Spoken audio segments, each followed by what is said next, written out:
June 30, 2022, araw ng maupo bilang pang-15 pangalawang Pangulo ng Republika ang tinaguriang Iron Lady of the South na si Sara Duterte o mas kilala sa tawag na Inday Sara. Si Inday Sara ang naging pinakabatang Vice Presidente sa kasaysayan ng Pilipinas kung saan nasa 44 na taong gulang lamang ito nang siya'y mahalal. Ngunit bago pa man nakuha ni Sara ang national position, una na itong naging mayor ng Davao taong 2010 kung saan naging kauna-unahang ring babae at pinakabatang nahalal na mayor sa kasaysayan ng Davao. Naging mas tumunog pa ang pangalan ni Inday Sara sa publiko nang mangyari ang isang insidente sa Davao kung saan walang alinlangan niyang sinuntok ang isang court sheriff na umano'y nagpapatupad ng isang marahas na demolisyon. Bagay na dito na nga unti-unting nakitaan ng pagkahambing na karakter si Sara sa kanyang amang si Rodrigo Duterte kung saan makarisma, matapang at kamayng bakal ang paraan ng pamumuno. At nang dahil nga sa naturang iron fist rule ng mag-amang Duterte sa siyudad ng Davao, tiningala ito at nagustuhan ng halos buong sambayanan kung saan mismong mga taga-suporta na ang nagtulak sa kanila na tumakbo sa national position. Kaya ngayon ay ating tatalakayin at alamin ang makabuluhang storya ng buhay ni Inday Sara Duterte at ang mismong tagumpay nitong nagawa sa mundo ng politika.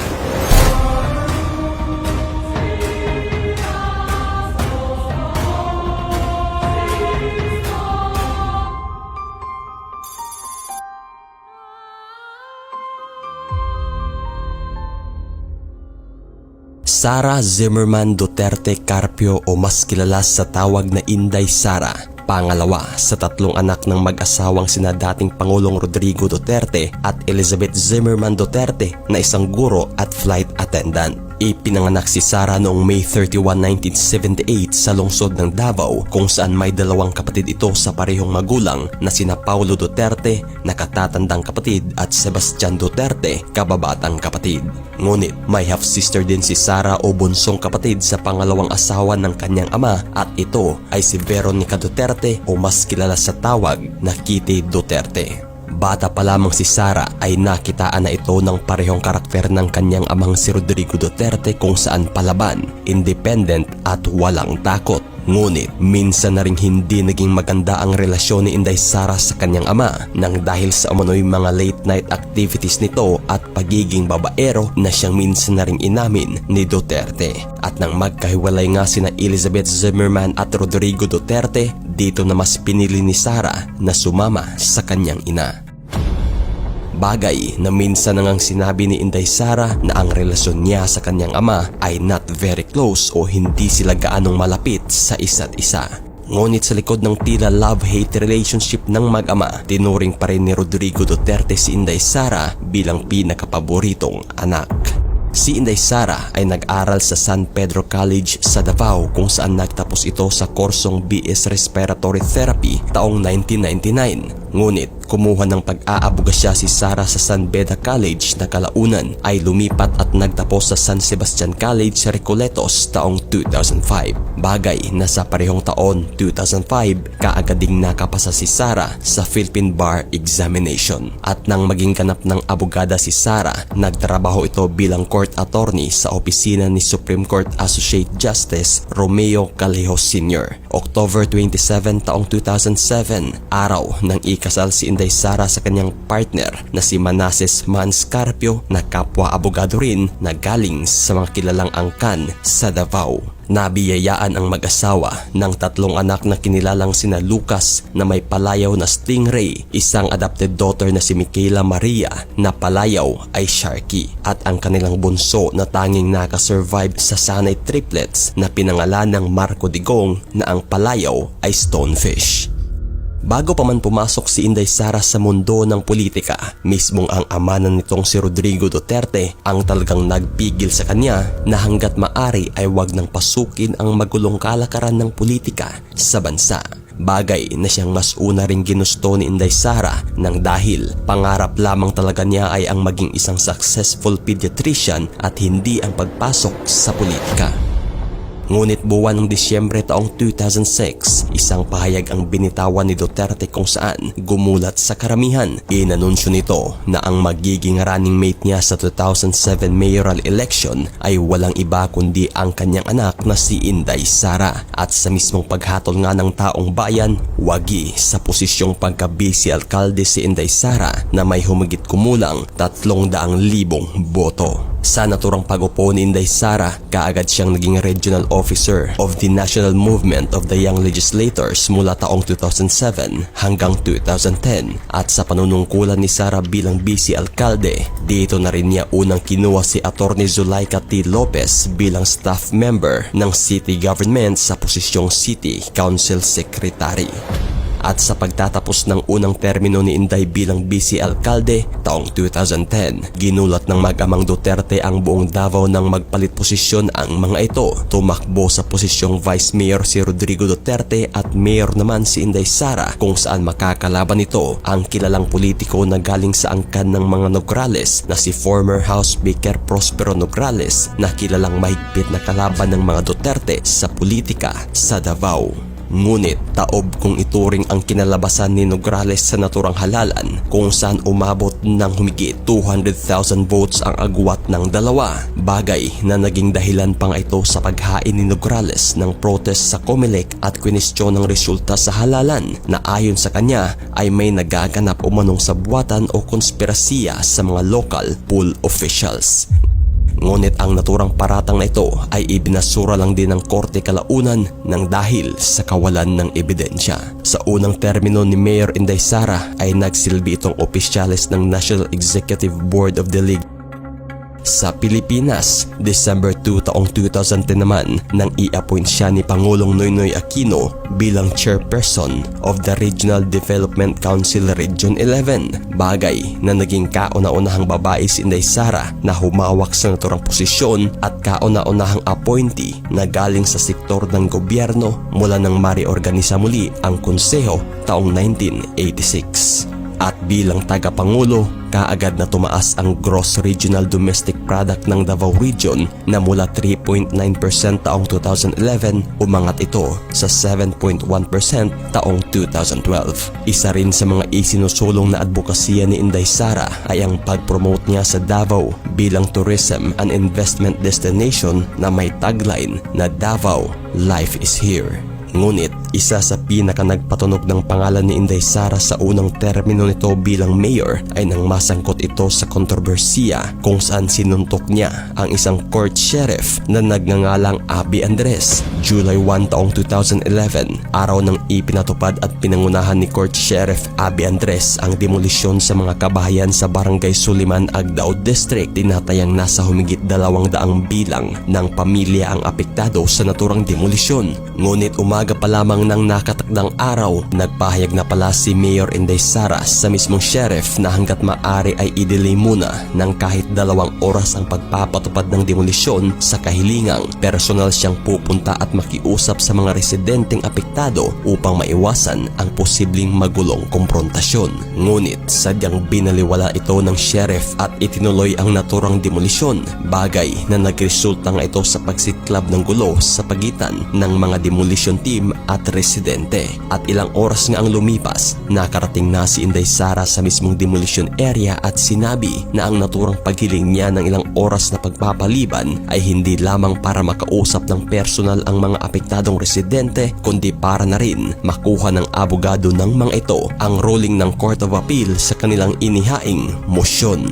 Ngunit tila pinalagpas lamang ni Court Sheriff Abby Andres sa kabilang tenga ang mga naging pakiusap ni Inday Sara, kung kaya't dito na uminit lalo ang mayora, kung saan kaagad nitong ipinahanap si Andres at nang makaharap na nga niya ito ay walang pag-alinlangang sinuntok ni Inday si Andres na diretsong nasapul ang muka ng 4 na beses, dahilan na mas lalo pang uminit ang tensyon sa naturang demolition area. Ayon kay Inday Sara, na isa sa talagang nagpainit sa kanyang ulo ay ang kawalang konsiderasyon ng naturang court sheriff sa kanyang kahilingang 2 oras na pagpapaliban. Saad pa ni Sara, Hindi ko naman po sinasabi na huwag mag-demolition.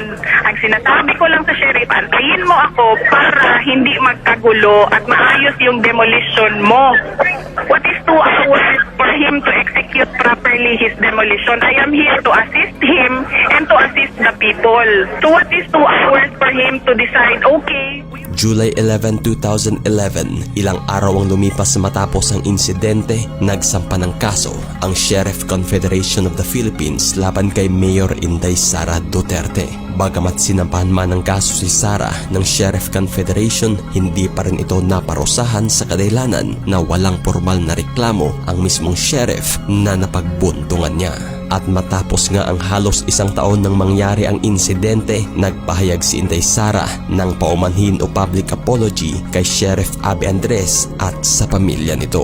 Matapos ang unang termino ni Inday sa pagkaalkalde ng Davao taong 2013 ay nagpahayag itong hindi na muna papasok sa politika, kung saan tinanggihan na rin niya ang alok ng mismong ama na tumakbo bilang representative ng unang distrito ng Davao. At sa loob ng 3 taong pamamahinga ni Inday Sara sa politika ay mas nabigyan nito ng sapat na oras ang pamilya, lalo na ang kanyang mga anak. Ngunit matapos ang 3 taon 2016, muling nagpahayag si Sara na tumakbo muli sa pagka-mayor, kung saan papalit ito sa kanyang amang si Rodrigo Duterte na ng mga panahong iyon ay kumandidatong pangulo ng bansa.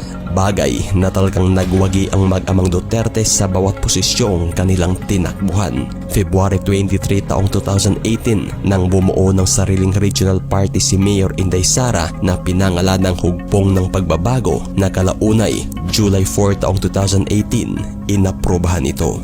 Taong 2019 nang muling ma-re-elect si Inday Sara sa pagka-mayor na talagang makikita ang naturang kagalingan nito sa pagseserbisyo sa kanyang mga kababayan na umani lang naman ng 93% approval rating sa naturang independent survey ng RP Mission and Development Foundation, kung saan nalagpasan nito ang pinakamataas na approval rating ng kanyang ama bilang mayor na nasa 86% lamang.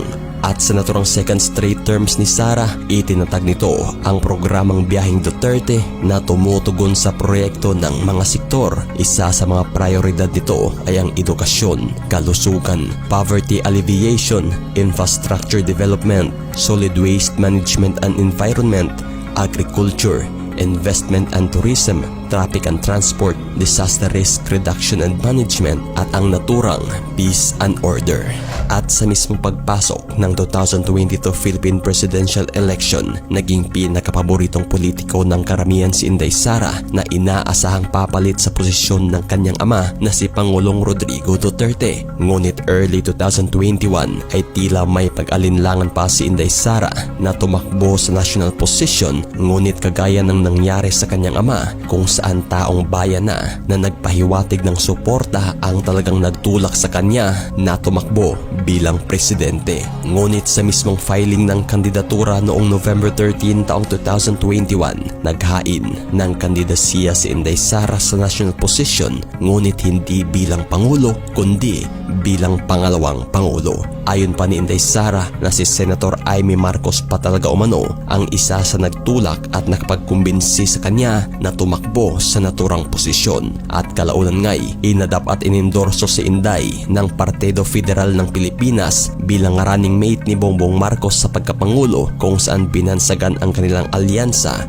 bilang uniteam. Ang naturang tambalang Marcos Duterte sa naturang 2022 presidential election ay ang masasabing pinakamalakas na tambalan sa kasaysayan. Parehong naipanalo ng Marcos Duterte ang kanilang posisyon, kung saan naitala ni Inday Sara ang pinakamalaking boto na umabot ng 32,208,417 na may 22 million margin laban sa sinasabing closest rival niya na si Senator Francis Pangilinan. At sa mismong pag-upo nga ni Inday Sara bilang Vice Presidente, kaagad itong nag-establisa ng mga satellite offices for the Office of the Vice President sa mga pangunahing lugar, kagaya na lamang ng Cebu City, Dagupan, Davao City, Tacloban, Tandag at Zamboanga City. August 3, 2022 naman nang ilunsad ni Sara ang tinatawag na libreng sakay program, kung saan nagbibigay ito ng libreng sakay during peak hours sa lugar ng Metro Manila, Bacolod, Cebu City at Davao City. October 9 taong 2022 naman nang inilunsad ni Sara ang tinatawag na kalusugan food trucks sa mga piling lugar sa bansa. Ito'y upang tugunan ang malnutrisyon sa mga batang mag-aaral.